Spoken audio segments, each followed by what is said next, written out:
Great. So thanks, Grant, for joining me today to talk a little bit about the COVID tracker.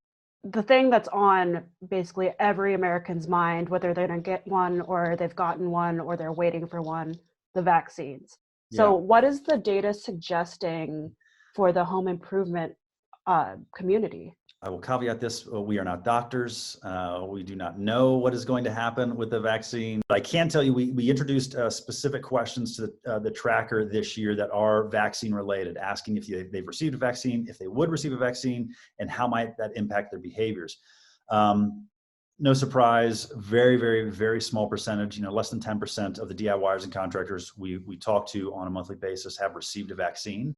There could be kind of a mixed result here as consumers and pros get the vaccine on the implications that it has on overall home improvement behaviors. So I think time will tell. Why we're excited about doing this COVID tracker again this year is to see what the actual activity is, not just the expectation that they have. So what are some of the differences that you're seeing now versus when you started the tracker? Yeah, so some of the differences that we're seeing, which I think are positive, certainly on the contractor side, are the levels of activity that they're getting from project closure rates. So closure rates are starting to, in many cases, be better than they were pre-COVID. We're seeing project sizes starting to trend upward and become larger than they were pre-COVID. So a lot of positives on the contractor side of the world. We're also seeing those that are experiencing delays and cancellations, which is coming down, but those that are still seeing those delays and cancellations, the duration of the delay is shrinking. And what we were seeing last year, particularly in the middle of last year, is those delays were going 3-6+ months.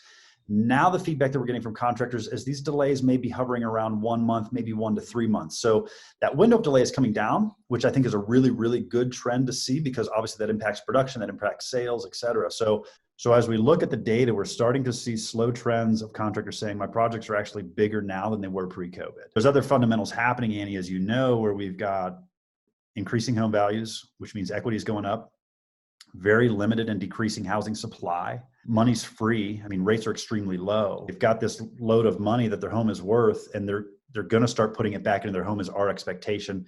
Contractors are starting to see that. So there may be an opportunity there for contractors to maybe start going after some of those larger projects. Upsell, outdoor living spaces, outdoor entertaining spaces.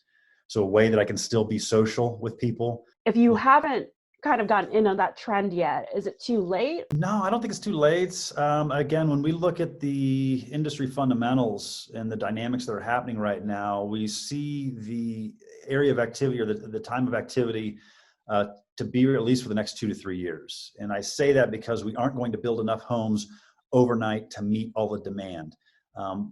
We're not going to have a massive decrease in home values overnight. So I think for the next 2 to 3 years, there's going to be some sustained demand from homeowners that the remodeling community can leverage.